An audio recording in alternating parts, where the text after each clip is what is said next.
Bismillahirrahmanirrahim. Radhiyallahu anhu. Qala Nabi sallallahu alaihi wasallam, man qala kulla yawmin la ilaha illallah Muhammadur Rasulullah mi'ata marrah jaa yaumal qiyamah wa wajhuhu kal qamar lailatul badar. Qala sallallahu alaihi wasallam, afdaluz zikri la ilaha illallah wa afdalud du'a alhamdulillah. Nah, perhatikan ya. Kalimat la ilaha illallah, kalimat yang paling mulia. Ini kalimat ini kunci seseorang dikatakan beriman. Tapi maaf, tidak sah tidak sah kalimat mentauhidkan Allah kalau tidak dibarengi dengan Muhammadur Rasulullah. Tidak sah. Ada orang masuk Islam mengucapkan asyhadu an la ilaha illallah atau la ilaha illallah. Tidak sah kalau tidak melanjutkan Muhammadur Rasulullah. Makanya kalimat ini membarengi kalimat Nabi Muhammad karena Allah memang memberi isyarat bahwa Nabi Muhammad adalah makhluk yang mulia. Wa qarana ismuhu ma'asmihi tambihan ala uluwi magami. Allah membarengkan namanya dengan nama Nabi Muhammad itu tambihan, tambih, peringatan akan tingginya derajat Nabi Muhammad sallallahu alaihi wasallam. Asyhadu an la ilaha illallah, setelahnya wa asyhadu anna Muhammad Rasulullah. Dan rata-rata loh ya, rata-rata di dalam Al-Quran itu setelah kalimat tauhid pasti itu ada kalimat Muhammad, setiap kalimat nama Nabi Muhammad disebut. Kalau tidak ada ayuhan Nabi, pasti ada kalimat Rasulullah. Contoh, Muhammadur Rasulullah. Tidak ada kalimat Muhammad berdiri sendiri, itu tidak ada. Ya ayuhan Nabi dengan gelar itu. Ya ayuhan Rasul dengan gelar. Tapi kalau namanya langsung, pasti ada setelahnya. Muhammadur Rasulullah. Makanya Nabi Adam mengatakan, saya tawassul dengan nama Muhammad, yang mana Muhammad ini nempel dengan nama Allah Subhanahu wa ta'ala. Kalimat tauhid la ilaha illallah artinya la, tidak, ilaha, Tuhan, illah, kecuali Allah, meniadakan Tuhan lebih dulu. La ilaha, tidak ada Tuhan udah. Tidak ada Tuhan sama sekali illallah, kecuali Allah. Ini agak berat diucapkan. Ini yang apa namanya ini, kalimat ini alasan Nabi Muhammad itu diusir di kota Mekah. Karena orang-orang kafir Quraisy mengatakan begini, saya tidak larang Islam di kota Mekah, tapi biarkan Tuhanmu Tuhanmu, Tuhanku Tuhanku. Maksudnya masing-masing kita apa namanya ini menyembah, biarkan ada berhala di atas dalam Ka'bah. Ya sendiri Tuhanmu ya Muhammad. Tapi tidak bisa, Nabi Muhammad tetap menyampaikan, orang Abu Jahal bilang begini, jangan kau katakan tidak ada Tuhan selain Allah, jangan. Silahkan katakan Allah Tuhanku, saya tidak larang kau berdakwah. Nabi Muhammad itu tidak dilarang berdakwah, asalkan jangan menafikan, jangan meniadakan Tuhan selain Allah.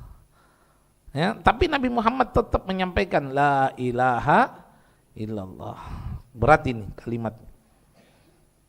Cuman sayang 1000 sayang. Kemarin ada orang bikin bendera merah putih, ketika naruh la ilaha illallah tengah-tengahnya, katakan menistakan bendera. Menistakan bendera karena ada kalimat tauhid la ilaha illallah. Lalu bagaimana itu bendera merah putih tengah-tengahnya seleng? Apakah tidak menistakan bendera itu? Seolah-olah negara ini punya seleng. Kalau la ilaha illallah menistakan bendera. Ini kan aneh ya, aneh. Seolah-olah merah putih lebih berharga daripada la ilaha illallah. Ya, enggak bisa, jangan seolah-olah merah putih terhina gara-gara la ilaha illallah. Itu tidak bisa itu, ya, tidak bisa. Dulu itu tidak ada bendera. Dulu tidak ada bendera. Orang berperang itu dibawa naungan bendera para kiai. Ya, dulu kan enggak ada bendera merah putih dulu istilahnya. Istilahnya dulu itu berperang atas nama Allah, itu saja. Belum dibahas Indonesia, belum. Enggak ada pembahasan Indonesia. Nanti menyusul baru ada negara Indonesia. Ya.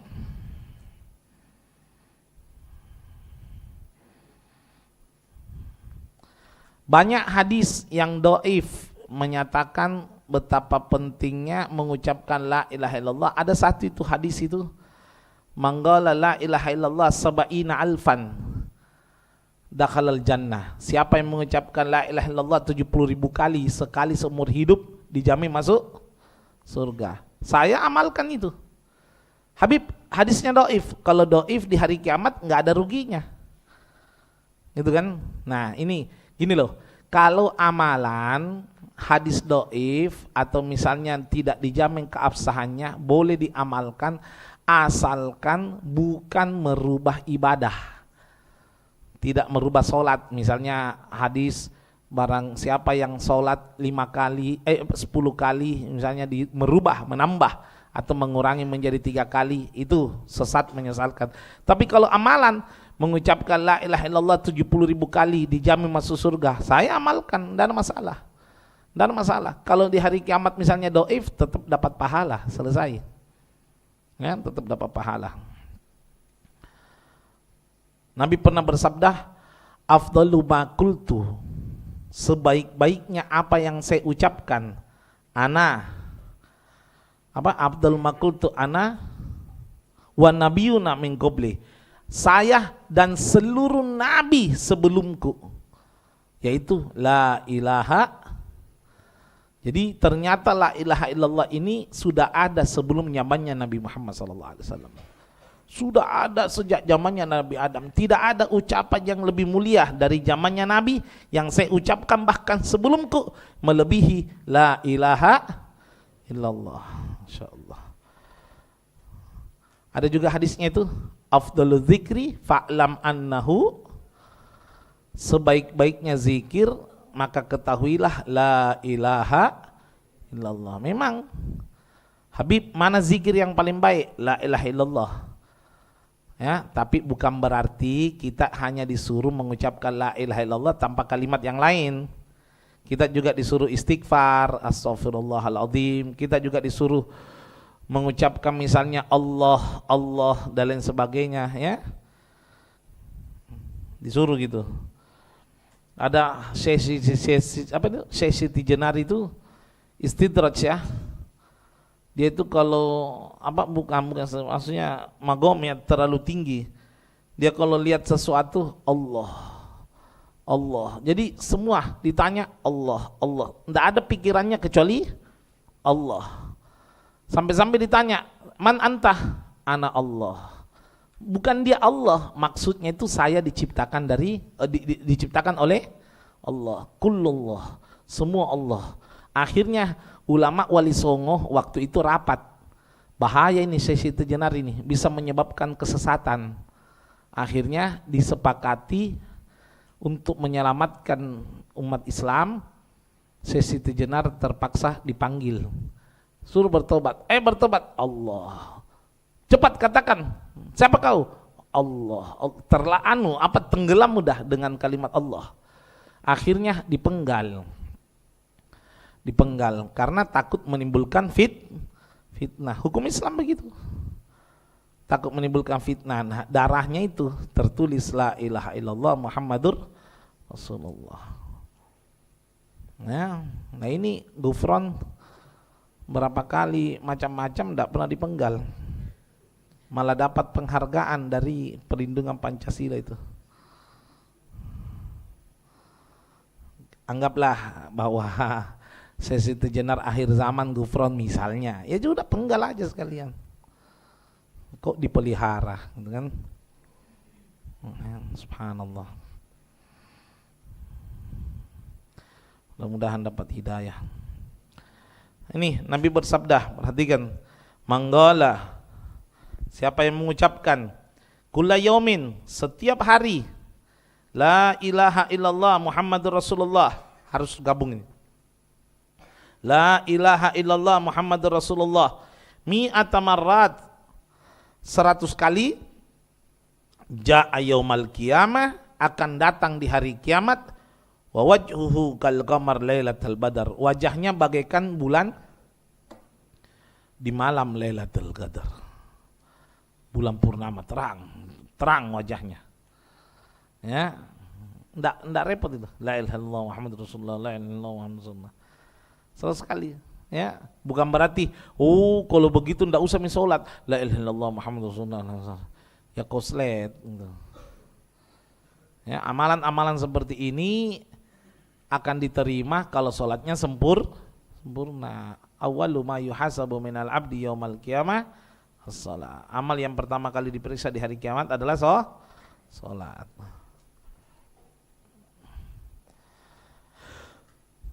Ya, jangan sampai kita ini ada ajaran itu tidak usah sholat, yang penting berzikir. Saya pernah hadapi itu di Jalalaya tahun 2008 di Jalalaya sama Abah waktu itu di Jalalaya ada satu manusia umat Nabi Muhammad di Makassar mengatakan sholat tidak wajib, yang penting berzikir, cukup berzikir karena hakikat hidup ini zikir.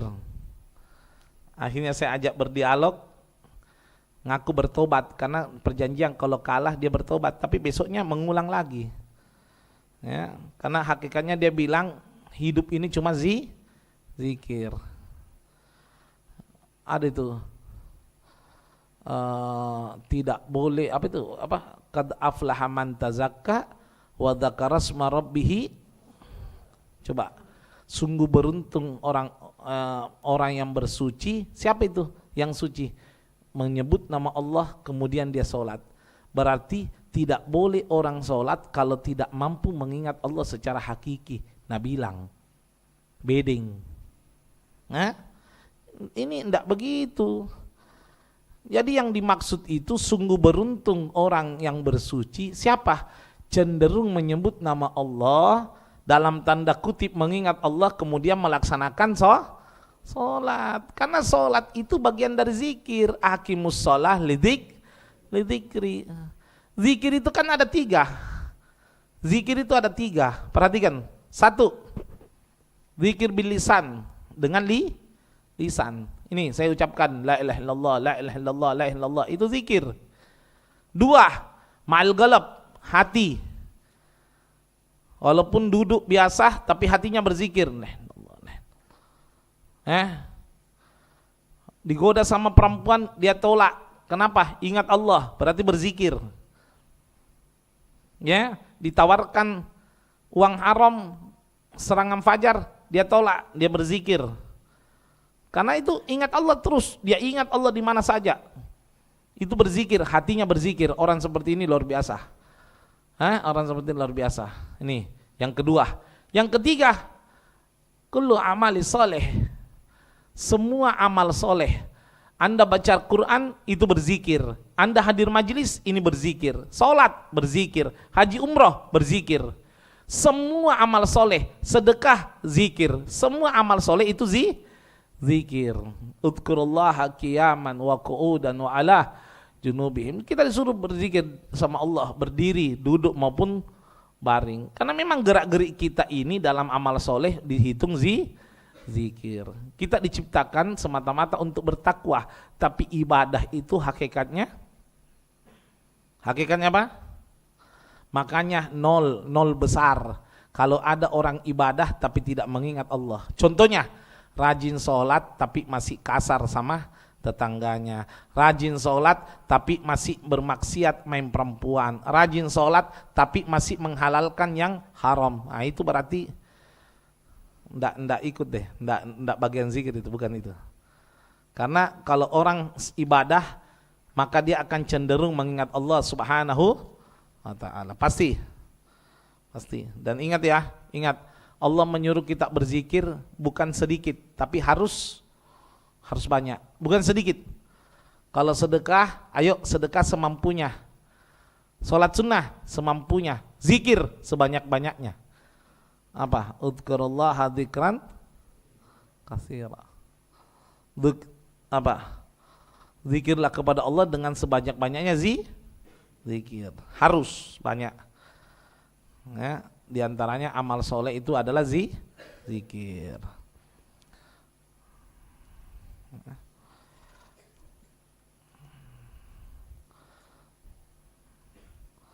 Ada itu Syekh Umar bin Abdurrahman Al-Attas itu magam zikir itu 70.000 kali ya Latif itu. Ulama-ulama dulu itu banyak. Ada lagi orang dari masjid ke rumahnya itu dia Allah ya Allah ya Latif ya Khabir ya Latif ya Khabir, dia ganti tuh zikirnya ya macam-macam. Syekh Abu Bakar bin Salim tidak tidur berzikir la ilaha illallah la ilaha illallah la ilaha illallah ya, zikir terus. Tapi ciri-ciri orang yang banyak berzikir, kalau dilihat wajahnya kita ingat Allah Subhanahu wa ta'ala. Jadi kalau dilihat wajahnya itu betul-betul Allah yang diingat. Siapa contohnya? Habib Umar bin Muhammad bin Hafid bin Syekh Bakar bin Salim. Kalau dilihat wajahnya itu adem ya, lihat Habib Taufik adem, lihat Habib Husain muncul nota. Kita ini masih banyak mengingat orang-orang seperti itu, sudah tidak ada Allah terus tidak ada ingatannya kecuali Allah.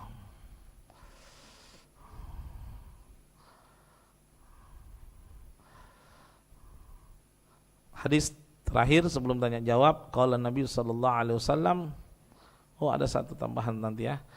Afdaludz dzikri la ilaha illallah wa afdalud doa alhamdulillah.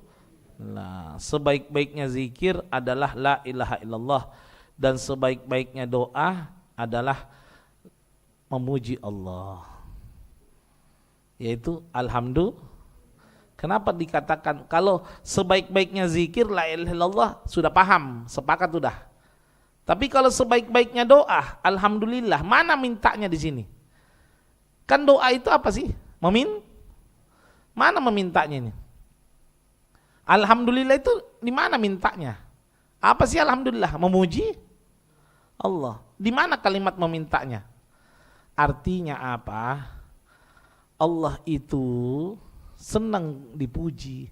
Jika kau memuji Allah, Allah akan kabulkan hajatmu walaupun tanpa berdoa. Makanya jangan sekedar banyak meminta tapi lupa memuji Allah. Orang-orang dulu itu mintanya sedikit tapi memujinya Allah banyak. Antal rahimur rahman, antal ghafurur rahim. Banyak memuji Allah. Terakhir irhamna ya arhamar rahimin. Cukup sedikit mintanya, banyaknya memuji. Karena kenapa? Kalau kita sudah memuji Allah otomatis karena sebaik-baiknya doa itu memuji Allah. Manusia itu kalau dipuji, jangan mikir minta, nak kasih sendiri ki. Apalagi Allah. Misalnya ada orang datang sama saya, Bib, Masya Allah, fitness ki Bib, atletis ki Bib di. Wah, itu bukan memuji pototohai itu. Misalnya, ya, Bib, perawatan ki tambah glowing ki. Berapa mau pinjam bilang aku. Langsung. Kalau dipuji orang langsung cepat. Ya, Masya Allah Ustadz Salim. Kenapa kayak alami Tante Musa Salim, Masya Allah. Dipuji, iya besok langsung ke wisuda belum waktu langsung wisuda Ustadz Salim. Ya paham tak? Orang kalau dipuji itu biar tidak diminta, nakasih itu manusia, apalagi yang memang senang dipuji. Jadi kalau minta gini tuh sekarang manusia kalau mau minta nangkat tangan menghadap kiblat, tarik napas Ya Allah gajiku lama tidak naik, ya Allah itu, ya Allah ada, ya Allah uang, ya Allah itu, ya Allah pemberiku, ya Allah itu, ya Allah tabunganku, ya Allah itu, ya Allah motorku, ya Allah kadang seandainya bisa turun malaikat Jibril, Nabi sikit balala. Jangan terlalu cepat. Enak kasih model-model dulu, ya Allah kita maha pemurah, maha pembaik, maha bijaksana, zat yang tidak pernah tidur, zat yang perhatian, zat yang lemah lembut, zat yang pemurah, maha kaya, mengkayakan hambanya. Ya Rabb, rahmatilah hambamu ini. Selesai, cukup itu. Banyak-banyak mikir memuji juga. Jangan cuma, ya Allah tidak dilihat ke kodong susah kayak ini, ya Allah. Ipototuai itu kau. Belum pokok minta nupototuai, ya Allah. Jadi jangan perbaiki saya pujian itu, ya Allah. Engkau maha baik. Puji. Pernah enggak kita puji Allah dengan penuh keikhlasan?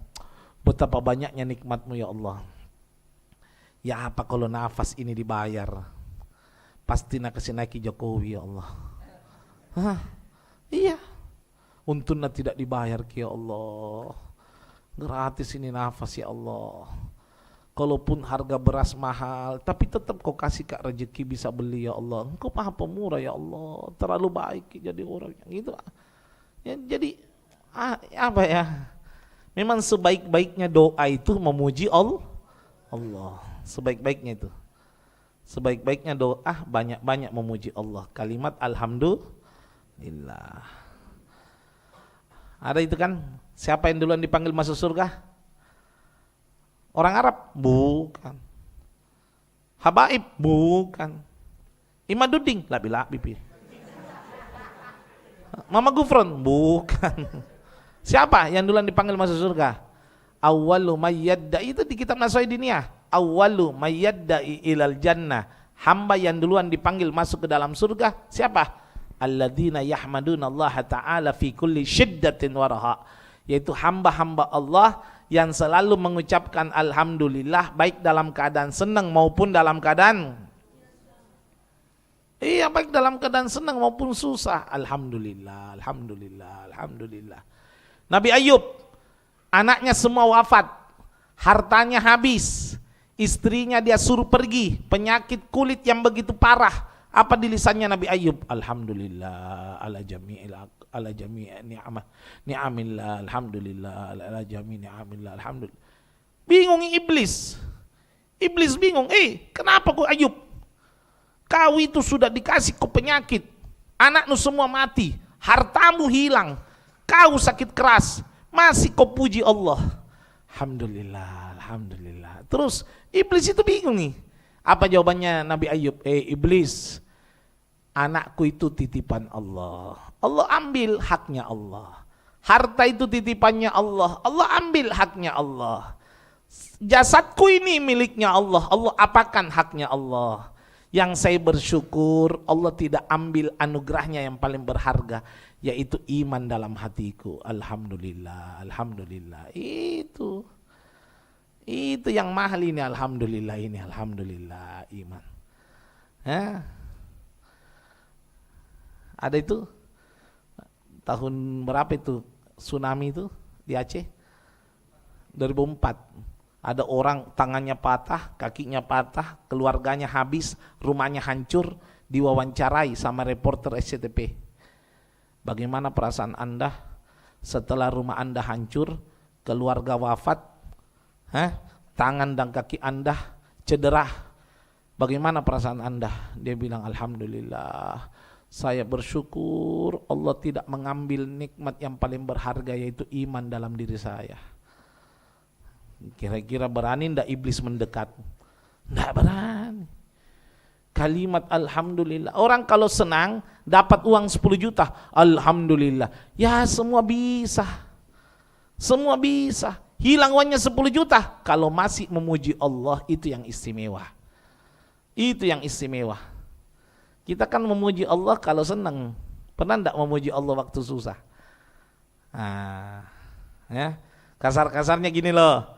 Orang yang duluan dipanggil masuk surga adalah hamba yang selalu ikhlas dengan takdir Allah. Senang ataupun susah tetap memuji. Itu tetap memuji Allah. Nggak gampang loh itu. Ya, senang, alhamdulillah. Susah, alhamdulillah. Ya, itu. Makanya sebaik-baiknya doa, alhamdulillah. Mungkin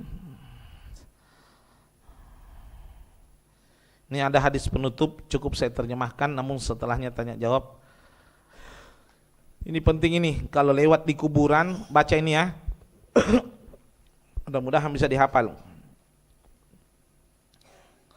Bismillahirrahmanirrahim. Qala Rasulullah sallallahu alaihi wasallam, "Idza marral mu'minu," jika lewat itu orang mukmin, alal maqabir, di atas kubur atau di samping kubur, lewat maksudnya ada kuburan. Faqala, lalu dia berkata, la ilaha illallah wahdahu la syarikalah, lahul mulku wa lahul ham, yuhyi wa yumitu wa huwa hayyul la yamut, biyadihil khair wa huwa ala kulli syai'in qadir. Dia ucapkan itu, nawwarallahu tilkal kubur kullaha, Allah subhanahu wa ta'ala akan menerangi semua kuburan yang ada di tempat itu. Wa ghafara li ghailiha, Allah ampuni dosa-dosanya yang mengucapkan. Wa katabalahu alfa hasanatin, Allah anugerahkan 1.000.000 kebaikan. Wa rafa'alahu alfi darajatin, Allah anugerahkan 1.000.000 derajat. Wa khatta anhu alfa sayiatin, dan Allah akan cegat 1.000.000 kejelekan dalam hidupnya. Artinya mau kena musibah tidak jadi, mau kena bahaya tidak jadi. Apa itu ucapannya? La ilaha illallah wahdahu la syarikalah, lahul mulku wa lahul ham, yuhyi wa yumi wa huwa hayyul la yamut, biyadihil khair wa huwa ala kulli syai'in. Ini nanti tolong dilempar di grup ya. Ini lempar di grup Ustaz Salim supaya diamalkan. La ilaha illallah wahdahu la syarikalah, lahul mulku wa lahul ham, yuhyi wa yumitu ala kulli wa huwa lahul mulku, la ilaha illallah wahdahu la syarikalah, lahul mulku wa lahul ham, yuhyi wa yumit wa huwa hayyul la yamut, biyadihil khair wa huwa ala kulli syai'in qadir. Diucapkan itu, insyaallah ya, penghuni kubur akan diterangi oleh Allah, diampuni dosanya mengucapkan, dianugerahkan 1.000.000 kebaikan, diangkat 1.000.000 derajat, dan dijauhkan 1.000.000 malapetaka. Alfin ini makna bukan nominal, artinya dijauhkan dari hal-hal yang tidak diinginkan ya, dianugerahkan derajat yang tak terhitung gitu. Ini artinya apa ini kira-kira? Ada yang bisa tahu ini? Pertama, manfaatnya untuk kita yang mengucapkan. Kedua, memberi manfaat orang yang sudah meninggal. Kenapa maksudnya itu? Maksudnya berarti kita yang masih hidup masih berhak mengirimkan apa-apa yang manfaat kepada yang sudah meninggal. Baik itu kiriman doa, zikir, dan lain sebagainya. Boleh.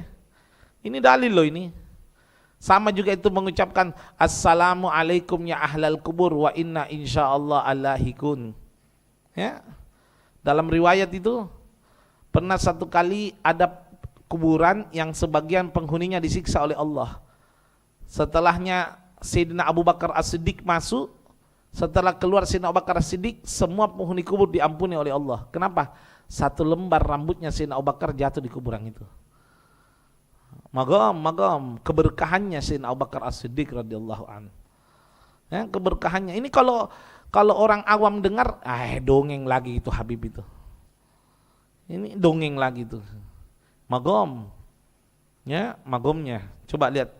Jadi betapa besarnya peluang yang masih hidup masih bisa memberi manfaat kepada yang sudah meninggal. Tapi yang dikasih manfaat berupa doa dan zikir, bukan sesajen. Ya, bukan sesajen. Bawa misalnya batagor, ya, bawa mie goreng Jakarta, taruh di situ. Kenapa bawa kok? Hobi nama mamaku. Ya makanya siapa? Jangan musyrik itu, musyrik ya. Tidak usah bawa apa-apa di kubur kecuali memperbanyak zikir doa, ya. Maka zikir dan doa kita akan kepercik keberkahan bagi mereka. Kalau bersihkan kubur boleh, sudah bersihkan siram boleh, ya. Membatasi nisan supaya tidak diambil oleh orang boleh. Karena ada orang bilang itu nisan itu apa itu batu keliling itu tidak ada di zaman Nabi. Cocok di zaman Nabi dihargai kuburan. Sekarang tidak ada pembatas nali kuburan orang. Nambil yang ada ya lagi pembatasnya dilacikkan. Ya, jadi itu namanya hajat, kebutuhan. Ya, walaupun bukan syariat tapi kebutuhan insyaallah. Ya, mudah-mudahan ada manfaatnya. Allah muwafiq ila aqwamit thoriq. Wassalamualaikum warahmatullahi wabarakatuh.